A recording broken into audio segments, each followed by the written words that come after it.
네, 매달 마지막 주는 에베소서를 지금 강해를 하고 있습니다.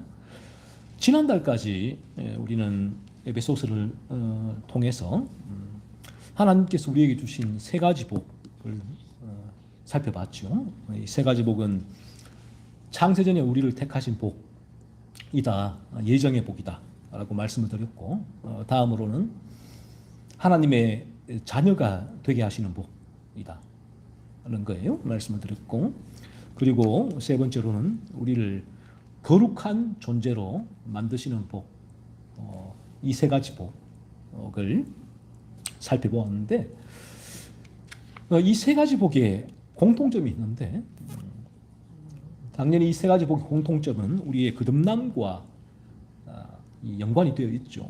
창세전에 우리를 택하셔서 거듭나게 하셨잖아요. 창세전. 네, 우리를 택하셔서 왜 택하셨느냐? 우리를 거듭나게 하시기 위하여 거듭나게 하셨고, 그리고 거듭나게 하심으로 말미암아 우리를 하나님의 자녀 삼아 주셨죠. 거듭나지 않고는 하나님의 자녀가 될 수 없다라는 거예요. 그리고 거듭남으로 말미암아 거룩한 존재로 만드셨습니다. 거듭나지 않고는 저와 여러분이 거룩한 존재가 되지 않는다, 될 수가 없다라는 것입니다. 세상은요, 지난 한 주간도 여러분들께서 세상에 살면서 세상에서 들려오는 소리에 수많은 소리죠. 사실은 성경의 진리로 바라보게 된다면 그 수많은 세상의 소리는 잡음이라고 보는데, 그 세상의 소리는 이렇게 우리에게 끊임없이 이제 외치죠. 우리의 귀에 속삭입니다. 세상에서 돈 많이 벌어야 돼. 건강해야 돼. 이것이 복이야 라고 말해요. 더 이상 더 이하의 세상의 소리가 우리에게 우리의 귀에서 속삭이는 핵심적인 부분은 요거잖아요. 돈 많이 버는 거, 건강한 거. 끊임없이 우리에게 말을 합니다. 하지만 이 성경은 그 복을 복이라고 하질 않아요. 성경에서 말씀하고 있는 복은 우리의 영혼이 거듭나는 것이다. 거듭나서 이 세 가지 복을 누리는 것이다. 예정의 복. 와, 참 복이죠. 하나님의 자녀가 되는 복. 거룩한 존재가 되는 복. 이 성경은 이것을 참된 복이다 라고 말씀을 하고 있단 말이에요. 그러므로 우리가 참되게 성경에서 가르치는 바른 진리를 만나고, 이 진리가 우리의 마음에 들어오게 되면 우리는 이 거듭남이 얼마나 큰 복인지를 경험적으로 알게 돼요. 경험적으로. 그러니까 우리가 이 머리로 지성적으로, 이성적으로 거듭남이 큰 복이구나 아는 것은 성경 공부를 하면 알게 됩니다. 여러분, 열심히 성경 공부를 하면 이와 같은 복이 큰 복이구나, 이 세 가지 복이구나 라는 것을 알게 되고, 그리고 그 부분을 우리가 이성적으로, 지성적으로 잘 알고 있느냐 테스팅을 하죠. 시험을 치면 돼요. 시험을 쳐서 이걸 알고 있느냐 확인을 하면 되는데, 하지만 우리가 우리의 영혼이 거듭나기 전에는 이 성경에서 가르치는 이 복을 우리가 지성적으로 내가 너무나 잘 교리적으로 깊이 있게 이해하고 다른 일을 가르칠 수 있는 위치에 있더라도 사실은 이 거듭남이 얼마나 큰 복인지를 실제적으로, 경험적으로 잘 몰라요. 잘 모른다는 것입니다. 그 성경은 왜 세상에서의 성공이 헛된 것이라고 말하고 거듭나는 것을 복이라고 말하고 있을까 하는 거예요. 성경은 왜 세상에서의 성공은 헛된 것이고 거듭나는 것을 복이라고 말하고 있는가 하는 거예요. 먼저 우리 모두는 잠깐 후면 이 세상을 떠나게 되어 있다. 우리 모두는. 하지만 거듭남으로 우리는 저 영원한 본향인 천국에 입성할 수 있게 돼요. 잠시 잠깐 살다가는 이 세상에 올인하다가 영원히 살아야 할 천국에 가지 못하고 영원히 고통받는 지옥에 간다면 얼마나 어리석은 일이에요. 성경은 그래서 그 부자가 정확하게 이 세상의 마인드를 가지고 있었잖아요. 세상의 관점을 가지고 살아가는 사람이에요. 이 영원한 진리에 대해서는 무관심한, 무지한 사람이었죠. 그래서 그 부자는 어떻게 했습니까? 그의 소출을 밭에서 많이 거두었을 때 내가 이 소출을 창고에 쌓았고 앞으로 편안히 내가 먹고 살 거야 라고 각오를 다지잖아요. 기쁨으로 각오를 다질 때 그때 하나님께서 이 부자에게 말씀하고 계시죠. 어리석은 자야, 오늘 밤에 내가 네 영혼을 도로 찾으리니 네 예비한 것이 네 것이 되겠느냐라는 거예요. 이 부분이 성경의 진리란 성경의 진리. 그래서 우리가 세상에서 살아갈 때는 제가 말씀드리지만 저는 우리가 이 진리를 계속 어떤 면에서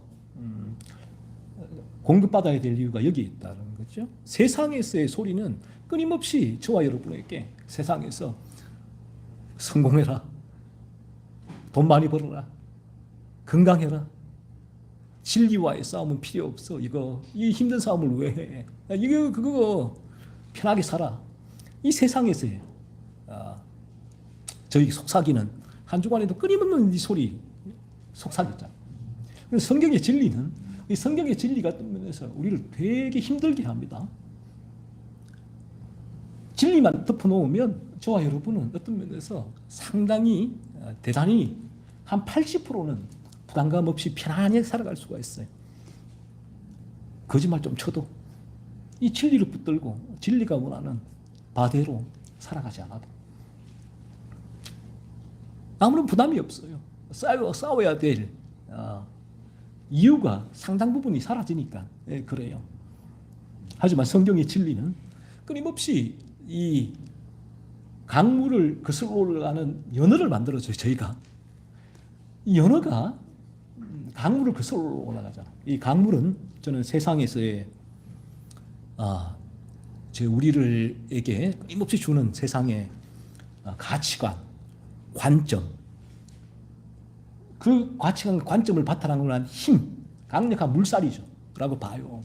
그 물살에 우리 인간이라는 존재는 떠내려가게 돼 있다. 그래서 우리가 예를 든다면 연어가 된다는 것은 거듭날 때 그 연어가 되는 것이다. 그러니까 그 강물을 거슬러 올라갈 수 있는 힘이 생기는 거예요. 강물을 거슬러 올라간다는 것은 역류죠. 한다는 건 대단히 힘든 일이죠. 그래서 연어가 생리적으로 거슬러 올라갈 수밖에 없다. 그래서 알을 낳고 하는 그곳을 향하여서 그 목적을 향해서 거슬러 올라갈 수밖에 없는데 대단히 힘든 일이에요. 물살을 거슬러 올라간다. 세상에서의 전부 다 사람들은 이 물살대로 흘러가는데 내 영혼이 거듭날 때 강물을 거슬러 올라가야 되니까 얼마나 힘들겠어요. 대단히 힘들어요. 하지만 이 연어는 올라가요. 왜? 생리적으로 나는 올라갈 수밖에 없으니까 아무리 힘들어도 거슬러 올라가요. 그래서 이 싸움을 때로는 포기하고 싶다. 마음이 들 때가 많죠. 힘드니까 안 돼요. 생리적으로 너무나 힘들어요. 하지만 그 물가를 거슬러 올라가야 돼. 이 싸움을 싸워야 돼. 물러설 수가 없어요. 우리에게 주어진 영적인 이 싸움의 현장에서는 앞으로 저 에베소서 강의를 하고 있지만 에베소서 6장의 영적인 전투잖아요. 더 상세하게 제가 다룰 것이지만 이 싸움을 기법 하지를 않아요. 전사가 내가 좀 불편하다고, 내가 좀 힘들다고, 어렵다고, 불편하다고. 왜? 그 부분이 포기할 수 있다면 나는 연어가 된 게 아니죠. 그냥 물살을 흘러 따라가는 송사리 그대로 그 자체예요. 아직은 그렇게 보시면 돼요. 하지만 내가 그럼에도 불구하고 아이고 힘들어 이거 안 하고 싶어. 그런데 그게 안 될 때 야 내가 연어가 됐구나 라고 보시면 된다. 나에게 생리적으로 나에게 이 물살을 거슬러 올라가는 힘이 있구나 라는 거예요. 그래서 우리에게 이 성경의 진리는 이러한 힘을 준다라는 거죠. 그래서 이 송사리에게도 여전히 이 물살에 휩쓸려가는 송사리에게 이 성경의 진리는 연어가 되어야 된다라는 목적을 심어주죠. 이 진리만이 심어주는 거예요. 너 송사리야. 그슬 올라간 연어가 되어야 돼. 이게 성경의 목적이란 말이에요. 성경이 아니면 내가 송사리인지 연어인지 모르니까 송사리는 그대로 물살단 하는 게 신나거든요. 재밌거든요. 이 상태가. Don't touch. 건들지 마세요. 나 잘 살아가고 있잖아요. 잘 살아가고 있는데 왜 건들어요? 나를. 괜히 살아가고 나를. 불편하게 하지 마세요, 당신. 손가락질로 하고. 분노하고.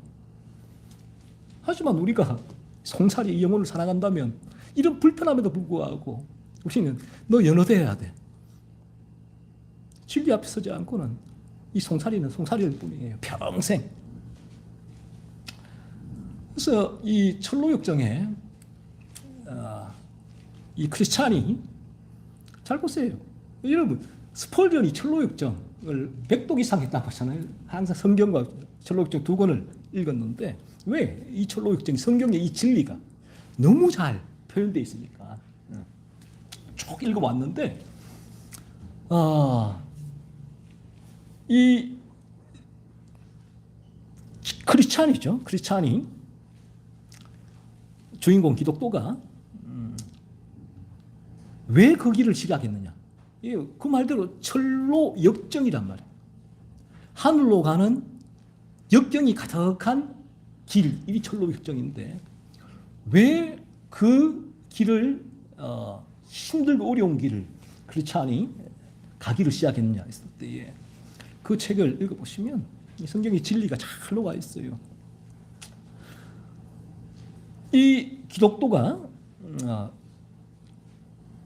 성경을 가르치고 전하는 전도자를 만나죠. 이 전도자가 이 크리스찬에게 이걸 말한 거 아니에요. 크리스찬, 기독도요. 너 이 세상에 잘 살고 싶어? 그러면 성경 읽어. 너 이 세상 건강하고 싶어? 성경 읽어. 그걸 가르친 게 아니에요. 그에게 성경의 진리를 통한 율법이 율법. 하나님의 거룩의 진리. 이거 죄고 이거 죄가 아니야. 너 지금 어떤 상태야? 율법을 가지고 들어민 거예요. 성경의 진리로. 이때 성령이 역사한 거예요. 송사리에게도 성령이 역사해야 돼요. 그래야 연어가 되고 싶다라는 소원이 생기지. 송사리가 늘 송사리라고. 아이고 이게 뭐 진리를 들어도 소용없네. 송사리. 그건 우리 생각이고.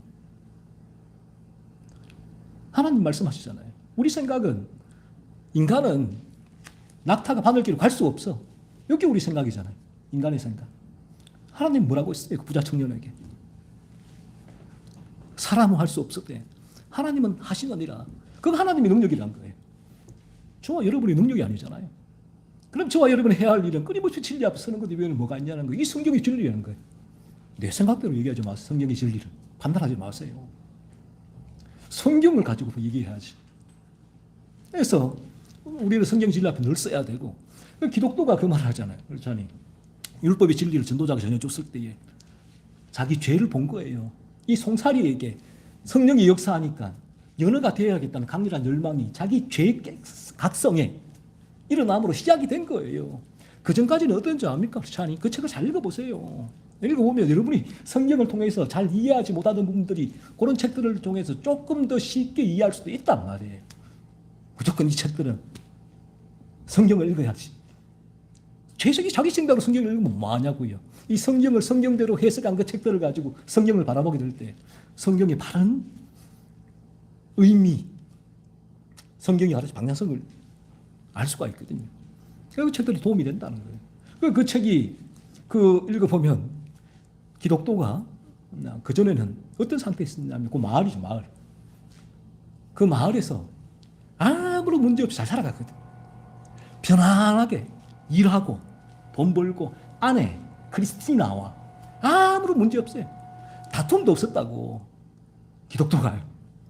편안했다고. 이웃 마을 사람들하고 또 즐기고 술 한잔하고 뭐 이것저것 놀고 아무런 살아. 그런데 이 사람이 그 전도자를 만나고 나서 죄를 깨달은 거예요. 죄를. 여기 그때부터 변화가 일어나는 건데 그때부터는 이제 이 사람이 물결을 거슬러 올라가야 돼. 바라본다는 거예요. 그걸 떠들어가는 게 이게 옳지 않구나 바라보는 거예요. 그때부터는 인생에 대단히 어려운 일이 시작돼요. 이 사람에게.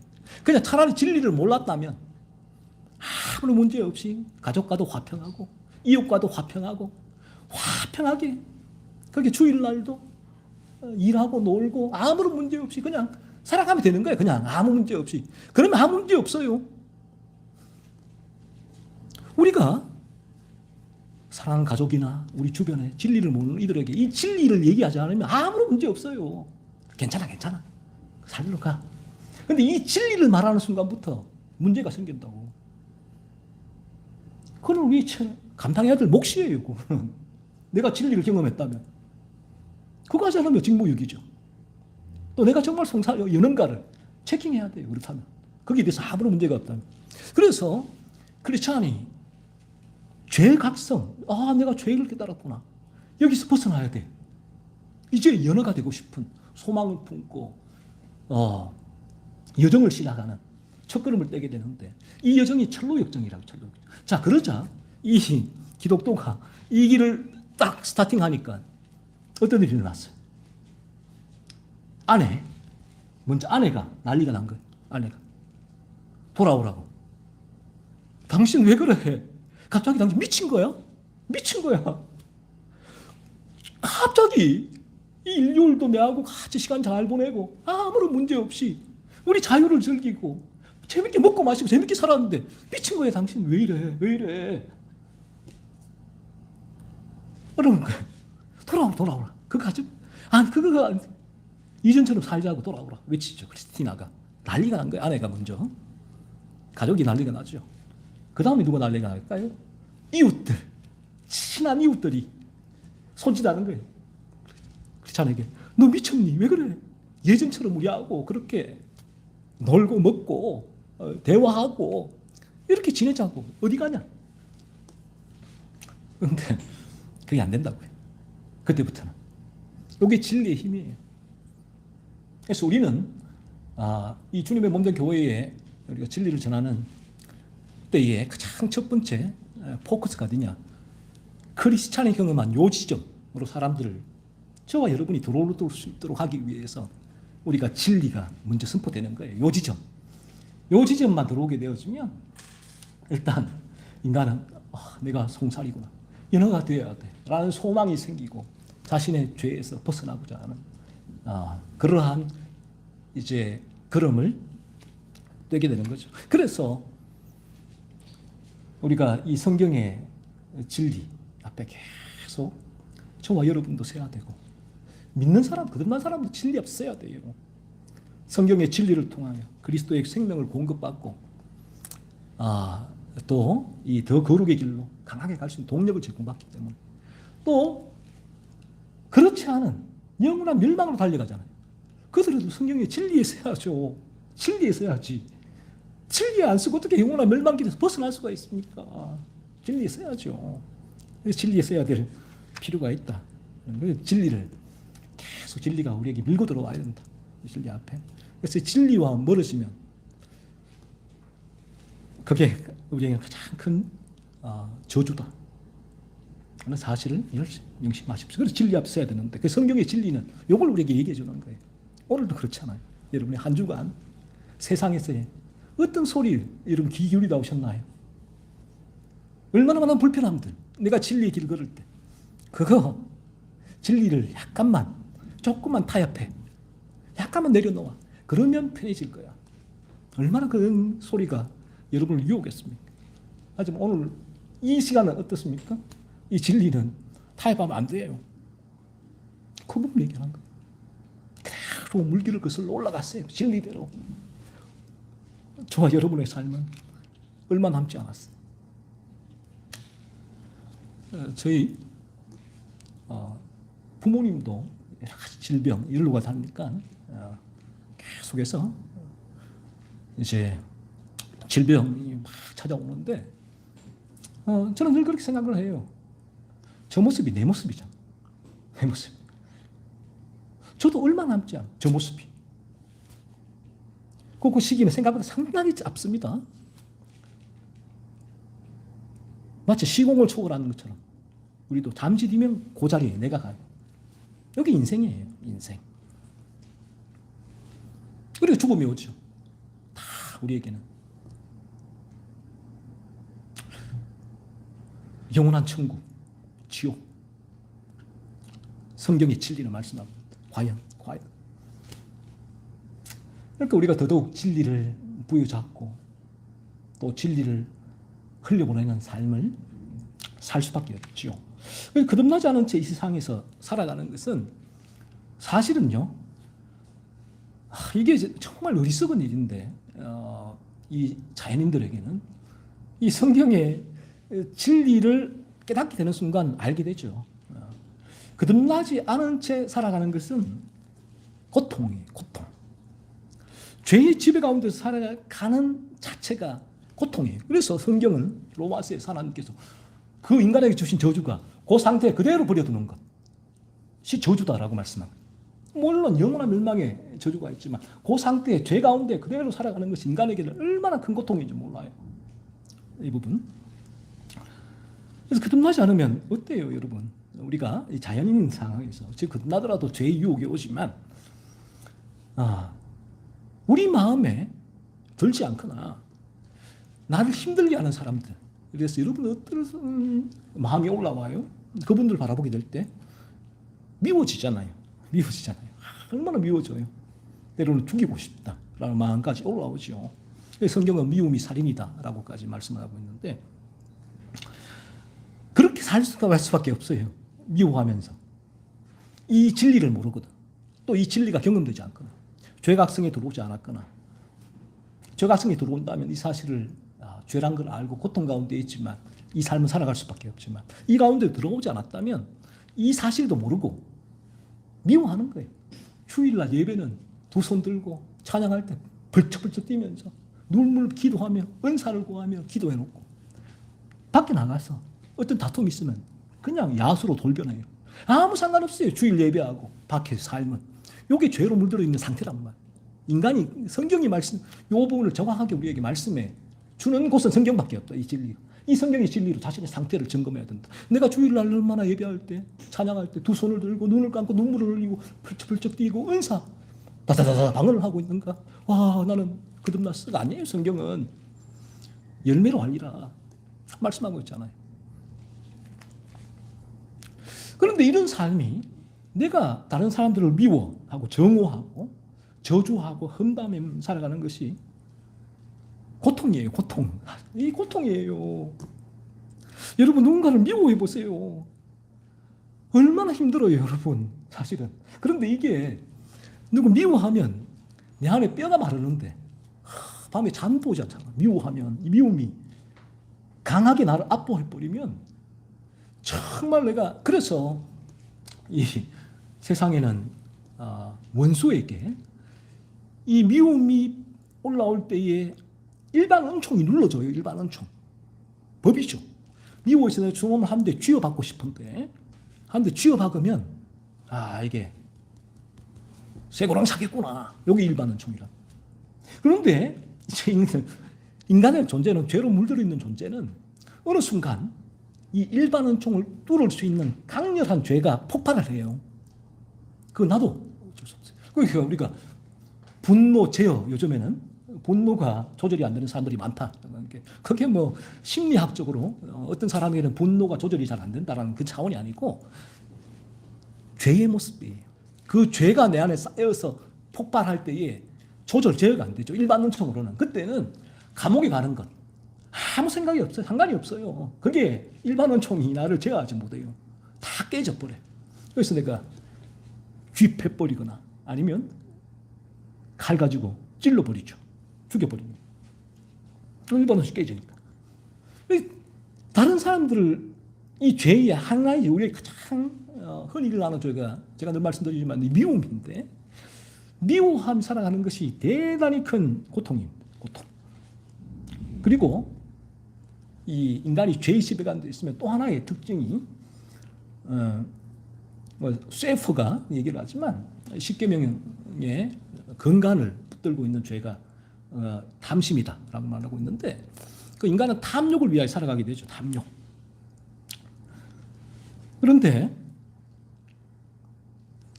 이 탐욕은요, 우리 성경을 통해서 이 탐욕, 우리의 죄죠, 원죄에서 나오는 탐욕의 죄를 정리하자면, 성경을 통해 바라보게 되면 이 탐욕은 밑둘린 항아리와 같아. 밑둘린 항아리와 같아. 그래서 우리가 돈을 벌잖아요. 100억을 벌어 넣었다. 정말 하나님, 제가 이 돈이 한 10억만 있으면 제가 만족하겠는데, 100억이 생겼다. 밑둘린 항아리와 같아. 탐욕은 끝이 없어요. 만약에 이 돈에, 그러니까 돈을 정말 이 땅에서 죽을 때까지 다 사용해도 모자람이 없는 돈을 벌었다 한다면, 거기서 일단 내가 충분히 만족한다면, 이 탐욕은 다른 곳으로 이동을 해요. 다른 곳. 밑둘린 독과 같아요. 그래서 이 세상에서의 소리는, 가치관은 그거 채워. 그거 채워야 네가 살아가. 요거거든요. 근데 중요한 거는 채워지지 않는데, 그 항아리가 밑둘린 항아리라서. 그래서 탐욕을 채우기 위해서 온갖 죄를 좀 범하죠. 거짓말도 하고, 상대방을 짓누르고, 눈에 살기를 띠고, 분노를 하고, 소리 지르고 살아가는데, 이것이 얼마나 큰 고통인지 몰라. 이 고통. 이 자체가 죄로 말미암은 것인데, 우리 인간에는 고통이고 저주다. 죄가 인간이 가져온 고통과 저주예요. 이 진리를 통해서 우리는 알게 되고, 그리고 이 부분을 내가 경험하면서 더 확인하게 되죠. 내 안에 이 거듭나더라도 죄의 유혹이 오니까 미워한단 말이에요. 내게 미움이 올라올 때, 거듭난 사람에게는 이게 얼마나 힘든 일일지 몰라요. 고통. 그런데도 내가 또 미워하고 있네? 이렇게죠. 이렇게. 그러니까 하나님 회개를 하게 되고, 그리스도를 묵상하면서 내 힘으로 안 되니까 이 미움 물리치고, 그리고 이 미움이 내 마음에서 밀어낼 때, 그때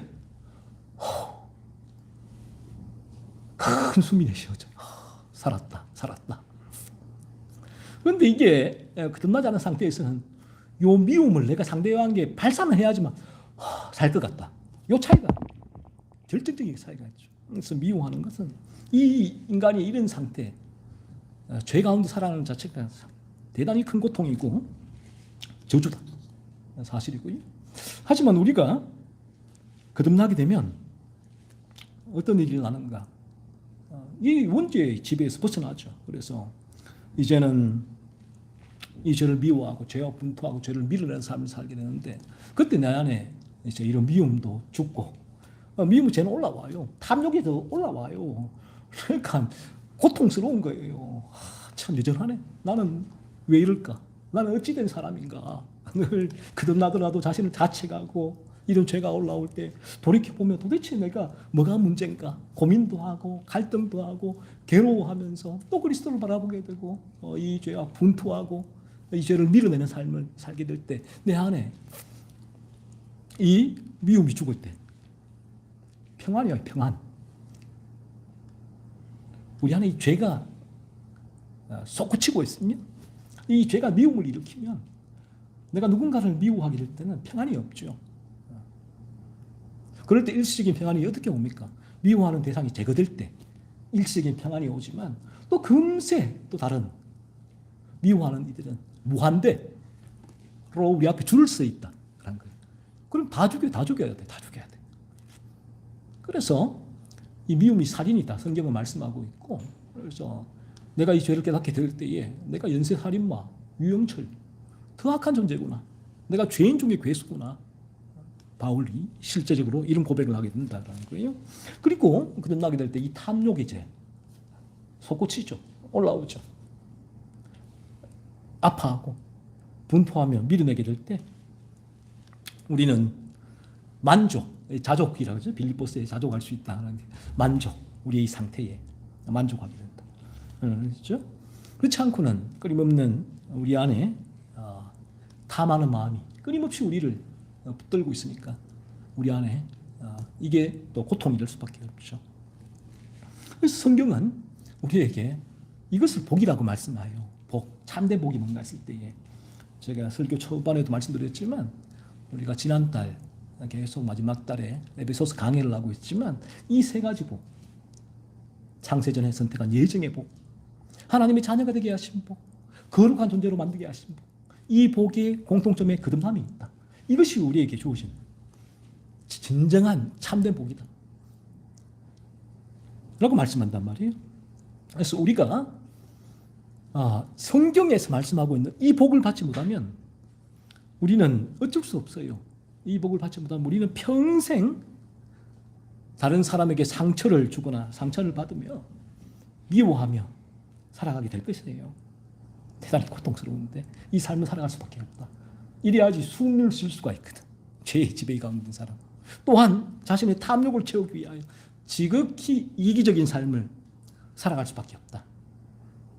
하지만 이 탐욕은 절대로 채워지지 않아요. 대통령이라는 최고의 권력을 소유해도 수백억의 재산을 가지고 있어도 만족이 없죠. 왜? 이 탐욕. 이것이 죄로 물든 인간의 모습이다라는 거죠. 그래서 우리가 거듭나게 될 때는 이렇게 진리가 너희를 자유케 하리라 할 때 이 자유는 근원적으로는 죄로부터의 자유예요. 죄에서. 그러니까 이 죄로부터 자유가 어떤 의미인가 하면 내가 죄를 깨닫게 된다면 내가 원죄에 물들어 있구나. 원죄에. 어떻게 하면 여기서 놓일 수 있을까? 벗어날 수 있을까? 그게 안 된단 말이에요. 그러니까 원죄라는 정말 이 내가 도저히 벗어날 수 없는 감옥 철창에 갇혀있다. 자유가 없죠. 이 죄의 노예, 원죄의 노예가 되었다. 이게 깨달으니까 어떻게 벗어날 수 있을까? 했을 때에 그리스도의 십자가 보혈이 원죄의 철창살을 다 녹여버려요. 그리스도의 생명의 능력이 다 녹여서 나와 꺼내주니까 그러니까 인간은 그때부터 자유, 프리덤, 이 자유를 경험하게 돼요. 그냥 예수 믿으면 자유 얻어. 이 찬양 있잖아요. 박수 좀 쳐. 맨날 해도 내가 경험이 안 되니까 뭐가 내가 노예고 뭐가 자유인지 알쏭달쏭 늘 그런 상태에 있게 되지만 실제로 원죄의 지배에서 벗어나게 되어지면 이 자유를 경험하게 되죠. 내가 자유구나. 자유. 자, 그러면 이 원죄의 지배에서 벗어난 이 자유가 우리에게는 죄의 이 원죄에서 맺는 죄의 열매로부터도 자유하게 해준다는 거예요. 자유. 이 큰 나무, 자유의 나무에서 맺히는 가지도 자유의 가지잖아요. 열매도 자유의 열매고. 그걸 누리게 되는데 이 자유가 이 원죄의 이 집에 벗어나서 우리가 자유를 근원적으로 누리게 될 때에 우리에게는 삶의 실제적인 부분에서 자유를 누리게 되는데 그 자유가 뭐냐? 미움에서 해방, 탐욕에서의 해방, 시기와 질투에서의 해방. 이것들이 나를 근원적으로 지배하지 않는 상태, 이 상태를 경험하게 된다. 그래서 우리가 때로는 이전에는 거듭나지 않았을 때는 이런 죄 때문에 잠을 못 잘 때가 많잖아요. 잠이 안 와. 돈 때문에 잠이 안 와. 건강 때문에 잠이 안 와. 미움, 시기, 질투 때문에 잠이 안 와. 얼마나 많아요. 하지만 우리가 참되게 거듭나게 될 때 이런 죄, 잠이 안 오게 하는 그 죄, 이제는 이거 날 지배하니까 내가 손 쓸 수가 없어요. 하지만 지금은 이 부분이 올라올 때에 그리스도의 생명 내 안에 살아 숨쉬는 그 생명, 그리스도를 묵상하고 또 오심을 구할 때 그리스도의 생명의 능력이 포도나무이신 그리스도로 말미암아 그 수분과 양분이 나에게 공급되어지는 가지가 힘을 빡 내니까 열매가 쫙쫙 맺히게 되죠. 그래서 그것들을 죽일 수 있는 거예요. 그러니까 밤에 잠을 잘 수가 있다. 물론 어떤 다른 육체적인 문제 때문에 잠을 못 자는 분들, 그분들 말하는 게 아니고 제가 그분들이 아니라 이러한 죄 때문에 잠을 오지 않는 분들, 그렇게 살아가면서도 분노 게이지가 이런 분들은 늘 올라와 있어요. 죄 때문에 늘 올라와 있어요. 그래서 시한폭탄 같아. 건드리면 빵 터지니까. 그러니까 이분들은 늘 이 죄의 지배 가운데 있는 거예요. 또 이분들은 이 분노 게이지가 쫙 죄 때문에 우리에게 끝까지 올라와 있을 때, 맞아. 오늘 한번 걸려봐라. 걸려봐라. 걸려봐라. 이거 터뜨려 자기가 사니까. 네, 부분. 근데 여기서 우리 끝나게 될 때 자유를 누려요. 자유를 누려요. 이 부분이 죽으니까 자유롭죠. 그래서 오늘 우리가 에베소서 강해를 계속 보고 있는데 1장 6절과 7절이죠. 본문에서는 왜 하나님께서 우리를 거듭나게 하셨는가? 왜 우리를 거듭나게 하셨지? 왜 우리를 진리 앞에 세우고 왜 우리를 거듭남으로 인도하셨지? 그 목적에 대해서 말씀하고 있습니다. 6절에는 이렇게 기록되어 있죠. 이는 그가 사랑하시는 자 안에서 우리에게 거저 주시는 바 그의 은혜의 영광을 찬송하게 하려는 것이라. 이는 because 왜냐하면 왜 우리를 이 세 가지 복을 주셨느냐? 창세전에 택정하시고 하나님의 자녀 되게 하셨고 거룩한 존재로 만드셨는가? 이는 왜냐하면 because 우리에게 이 복을 주시기 위함이지만 우리가 누리는 이 복보다 더 중요한 목적이 있다. 궁극적이고 근본적인 목적은 하나님의 은혜의 영광을 찬송하게 하려는 것이다 라고 말씀을 해요. 우리를 거듭나게 하신 목적은 하나님의 은혜의 영광을 찬송하는 것이다 라는 거예요. 목적. 어떻습니까? 상당히 뜬구름 같는 소리 같습니까? 여러분 잘 이해가 되지 않는데요. 저는 이런 마음이 생각이 또 올라오시나요? 그래서 이 구절에 의하면 우리가 거듭나서 해야 할 가장 중요한 일은 하나님의 은혜의 영광을 찬송하는 것이다. 그렇죠. 우리를 거듭나게 하신 목적이 요거니까. 여기 찬송은 헬라어로는 에파니오스라는 단어를 쓰는데 찬송을 넘어서 이 의미가 칭찬, 경의, 찬양이라는 뜻을 담고 있어요. 단순히 우리가 이 시편 찬송하듯이 찬송한다라는 그런 의미를 넘어서 하나님을 높여드린다. 라는 의미가 찬송에는 있다는 것이죠.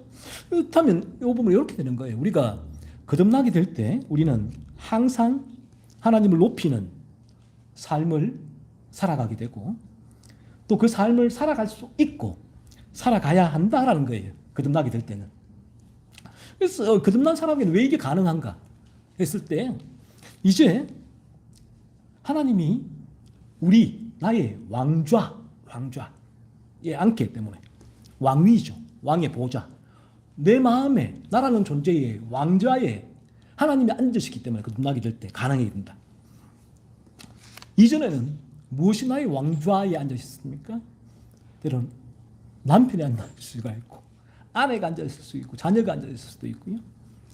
돈이 또 어떤 취미가 건강이 그 왕좌에 앉아 있어요. 왕좌. 그래서 그는 그것들을 찬송했다.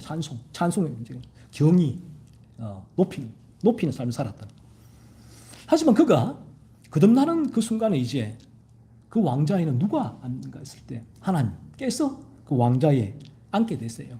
그 왕좌에 하나님께서 앉으신다는 의미가 뭔가 하면 왕이죠. 왕을 다스리고 통치하는 그런 역할이죠. 왕의 기능이.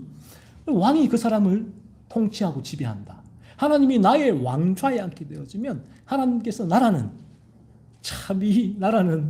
이제 죄를 위해서 살아가서 이 볼품없는 이 지옥의 불쏘시개와 같은 그 나무와 같은 나라는 존재를 하나님께서 다스리시고 통치하시고 지배하시게 된다. 그런 일이 실제로 일어나요. 거듭나게 될 때 나에게. 그 주님께서 마태복음 6장 24절에서 이렇게 말씀하시죠. 너희가 하나님과 재물을 겸하여 섬기지 못하느니라 하신 의미가 바로 이거예요. 우리의 왕좌에 하나님께서 앉으셔서 우리를 지배하고 통치하시고 다스리시기 때문에 이 왕좌는 반쪽에서 나누어서 요 반은 하나님이 앉으시고 반은 재물은 헬라어로 만몬, 돈의 신이에요. 우리가 돈이 내 왕좌에 앉아 있으면 돈이 중성이지만 인격체가 되어 여러분을 지배하는 신, 귀신이 되어버립니다. 인격체. 내가 마귀를 섬기는 거죠. 돈의 신을 섬기게 되는데 이 반을 이 만몬이 앉아있고 반은 하나님이 앉아있고 이런 일은 없다. 왕자에는 하나만 앉게 되어 있다. 이전에 나의 왕자의 만몬, 돈이 왕자에서 나를 앉아서 지배하고 있었다면 거듭나게 될 때는 하나님께서 그 왕자에 앉으셔서 우리를 지배하게 된다는 거죠. 그래서 예수님은 이 의미를 마태복음 12장 28절에서 이렇게 조금 더 이해하기 쉽게 설명해 주셔요. 하나님의 나라가 이미 너희에게 임하였느니라 라고 말씀하세요. 하나님의 나라가 이미 임했다. 우리 생각에는 나라는 내가 죽어서 갈 수 있는 천국이 아닙니까? 라고 생각을 했는데 우리 주님은 하나님의 나라가 지금 2000년 당시에 있던 그 사람들에게 이미 너희에게 임하였다 라고 말씀하셨단 말이에요. 자, 그렇다면 주님이 말씀하신 하나님의 나라가 뭐냐는 거예요. 하나님의 나라는 죽어서 갈 수 있는 그곳, 물론 천국이기도 하지만 사실은 천국의 의미도 이러한 의미를 담고 있는데 우리가 거듭날 때 하나님께서 나의 왕자에 앉으셔서 통치하시는 그곳, 지배하시는 우리를 하나님이 다스리고 통치하시는 그곳이 하나님의 나라라. 우리가 거듭날 때에 하나님이 저와 여러분을 왕자에 앉으셔서 통치하고 지배하고 다스리게 되는데 그러면 우리는 하나님의 나라가 임한 거예요. 왜? 왕이신 하나님이 나를 통치하시고 다스리고 나라는 왕이 통치하는 영역이니까 주님 그 말씀하신다는 거죠. 그래서 예수님은 또 마태복음 6장 33절에서 이렇게 얘기하시죠. 먼저 그의 나라, 하나님의 나라와 하나님의 의를 구하라 라고 말씀하신 이유가 뭐냐 했을 때 거듭난 사람은 하나님께서 그 사람을 통치하시기 때문에 지배하시기 때문에 하나님의 나라와 의를 구하는 거예요. 하나님 다스리시는 나라. 의, 거룩이죠. 하나님 다스리는 나라는 거룩한 나라. 의. 그 나라를 구하는 거예요. 구하라. 하나님 통치하시기 때문에 가능하다는 거죠. 그래서 우리가 거듭나게 될 때에 우리는 말로만이 아니고 실제로 이게 지성으로 그냥 이성의 영역에서 성경을 보면서 그렇구나 정도가 아니라 실제로 하나님이 우리의 아버지가 되신다. 그리고 또한 하나님이 왕이 되세요. 하나님께서 왕으로서 우리를 통치하고 다스리신다. 그래서 우리는 이 하나님을 나를 다스리시는 왕, 이 백성으로서 그 왕, 다스리시는 왕을 높이며 삶이 찬송하는 삶인데 그 삶을 살게 된다는 거죠. 그래서 그 왕으로서 하나님 나를 통치하고 다스리시는 절대적인 주권자이신 그 왕이신 하나님을 향한 우리의 인식은 어떻게 변화되는가 했을 때에 그 하나님을 사랑하게 되죠. 먼저 하나님 사랑하며 하게 되고요. 하나님을 향한 사랑이 일어나게 되죠. 이전에는 그 사랑 없었죠. 예전의 사랑은 하나님께서 내가 기도해서 들어주면 사랑하시는가 보다. 안 들어주시면 섭섭해요. 미워하시는가 보다. 그렇지만 이제는 그와 무관하게 하나님 나를 사랑하신다. 하나님의 사랑이 성경은 어디로 말미암아 내 마음에 부음바 되었냐 했을 때 그리스도의 십자가 죽으심 나를 원죄로부터 건져내시기 위하여 독생자 아들을 아낌없이 나 같은 죄인을 위하여 내어주신 십자가를 통하여 하나님의 사랑이 부음받습니다. 그래서 우리에게는 하나님의 사랑이라는 부분, 내가 거듭나게 될 때에 내가 원죄의 지배에서 십자가, 그리스도의 십자가 죽으심으로 말미암아 벗어나게 되는 일이 실제로 일어나게 될 때에 그 아들을 보내셔서 십자가의 그 고통, 그 죽음에 내어주시고 나를 그 죄의 지배에서 건져내신 아버지 하나님, 비로소 사랑, 그 사랑을 깨닫게 되죠. 하나님 사랑하게 되고, 그리고 하나님은 always right. God is always right. 하나님은 항상 옳으셔요. 예전에는 하나님이 옳지 않을 때가 많았거든요. 왜? 죄인인 내가 기준이 되니까. 하나님 그러시면 돼요. 때가 많았지만, 하지만 하나님이 왕으로 나를 통치한 그 시점 이후부터는 물론 죄의 유혹이 올라올 때도 있지만, 그래서 물리치고 밀어내게 되지만 나에게는 늘 방향성은 하나님은 항상 옳으신 분이다. 절대로 틀리지 않으신다. 하나님 주권이죠. 그 주권을 바라보고 그리고 이 하나님을 높이는 삶을 살아가게 된다는 거예요. 이것이 하나님을 찬송한다는 의미죠. 자, 그러면 우리가 이 하나님을 높여드리는 삶을 가능하게 하는 힘, 무엇이 하나님을 높여드리는 이러한 삶을 살게 하는 동력을 제공할까 하는 거예요. 6절에서는 하나님의 은혜의 영광을 찬송하게 하려는 것이다 라고 말씀하고 있는데요.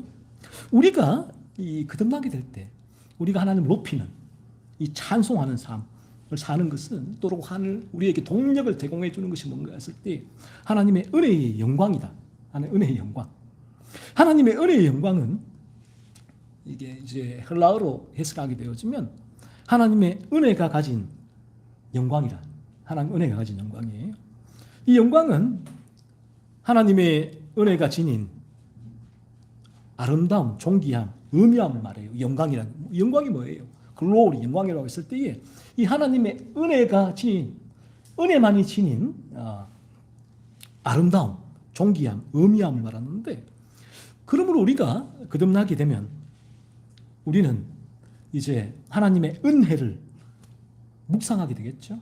묵상하게 되고, 그리고 그 하나님의 은혜를 묵상하게 될 때에 그 하나님의 은혜만이 지닌 독특한 아름다움, 존귀함, 의미함을 바라보게 되죠.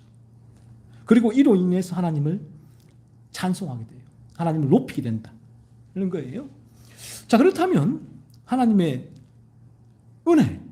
은혜의 영광, 하나님의 은혜가 소유한 독특한 아름다움과 존귀함과 의미함을 바라보면서 하나님을 높이는데 하나님의 은혜가 뭔가라는 거죠. 6절에서는 하나님의 은혜는 우리에게 거저 주시는 바라고 말씀을 해요. 거저 주시는 바. 거저 주신다 했을 때는 공짜로 주셨다는 말이죠. 우리가 받을 만한 어떤 자격이 있거나 노력을 하거나 내가 노동을 해서 받은 것이 아니라 아무것도 내가 안 했는데 거저 주셨다. 공짜로 주셨다는 거예요. 하나님께서 무엇을 거저 주셨는가? 7절에서 말씀하죠. 우리는 그리스도 안에서 그의 은혜의 풍성함을 따라 그의 피로 말미암아 속량 곧 죄 사함을 받았느니라 라고 말씀을 해요. 거저 받은 것은 우리는 속량이란 말이에요. 죄 사함을 받았다 그런 거죠.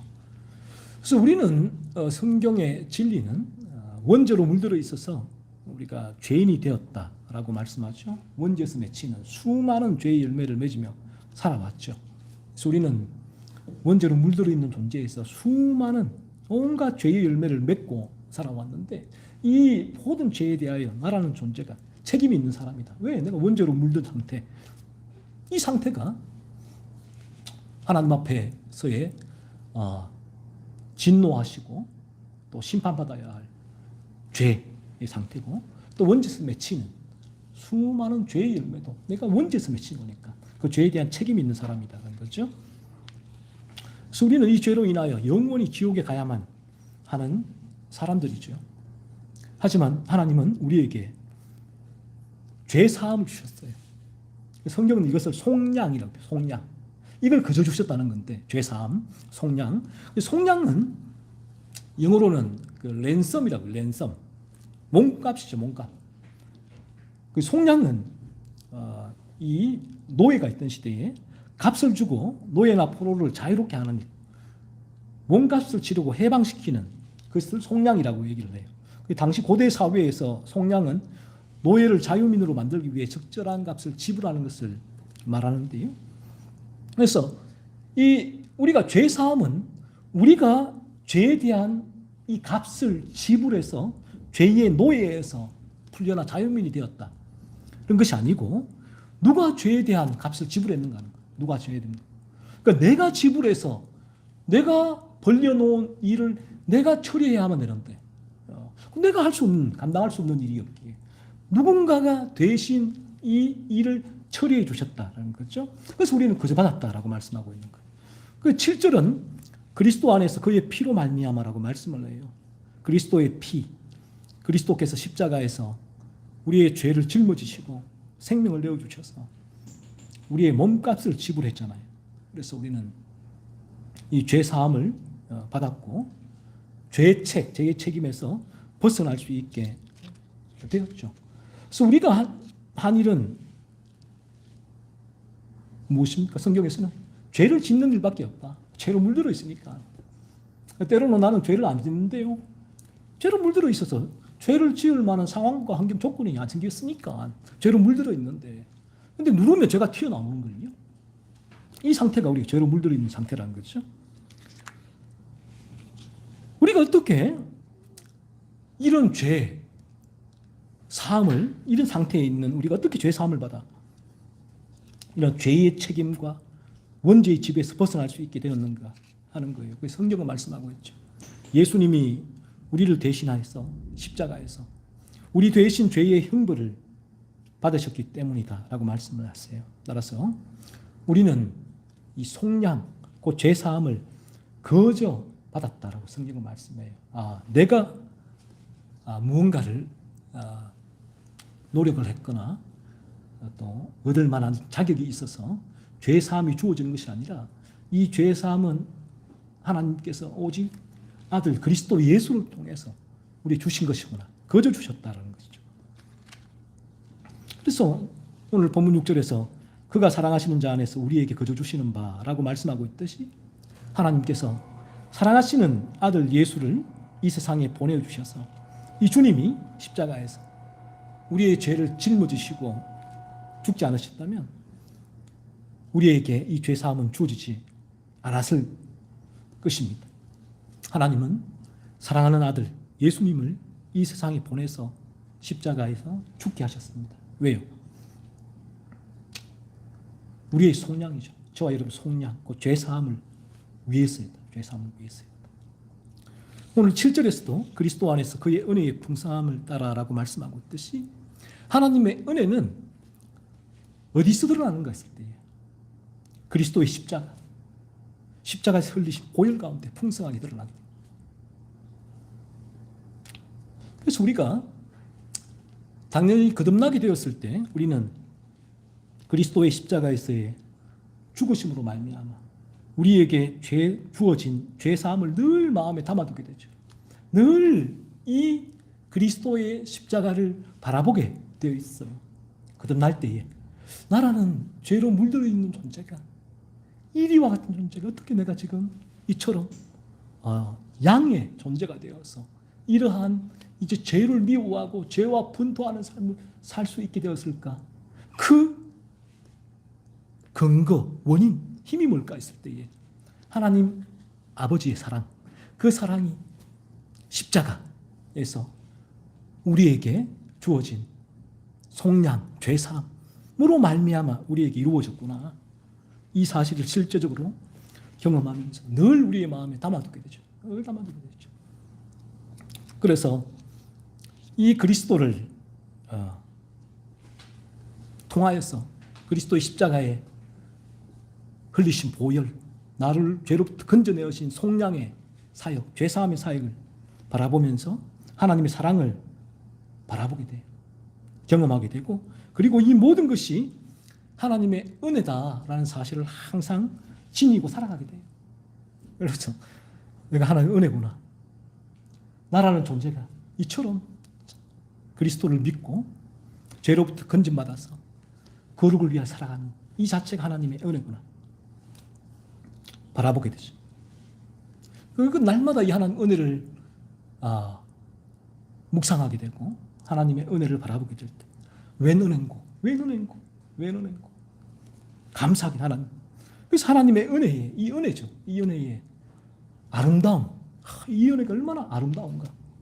십자가에서 반짝반짝 빛나는 하나님의 은혜의 이 아름다움, 존귀함, 의미함을 알게 되고, 그러므로 이 그리스도의 십자가의 나를 죄로부터 건져내신 속량, 죄사함의 사역을 통해서 하나님의 은혜의 풍성함을 바라보게 되고, 이는 곧 하나님을 높이는 삶으로 이어지게 되죠.